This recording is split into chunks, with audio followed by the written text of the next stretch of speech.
હાય આજે મારે બધાને એક સવાલ પૂછવો છે, બધી જ મારા જેવી જે લેડીઝ છે ને, કે તમે તમારા જીવનમાં ક્યારેય એવું વિચાર્યું હતું કે મારે મોટા થઈને એક હાઉસવાઈફ બનવું છે?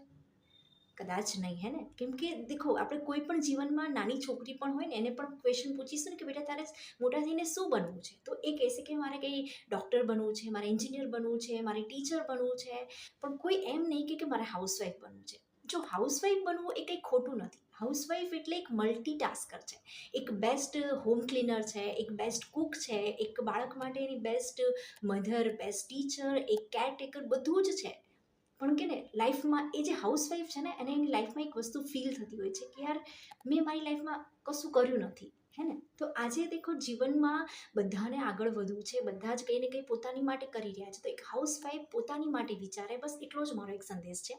કેમ કે આજે આપણે ઘેર બેઠા, આજના એઆઈના જમાનામાં આપણે ઘેર બેઠા આપણા ખાલી ફોનને યુઝ કરીને ઘણું બધું શીખી શકીએ છીએ.